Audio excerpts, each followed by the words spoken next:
as we fall inward into the discovery of who we really are.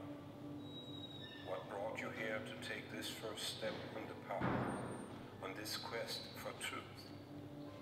Most likely, you've gathered that there is something terribly wrong with the constitution of your world. We might want to pretend that all is well, but underneath this facade, when we take care to notice, we can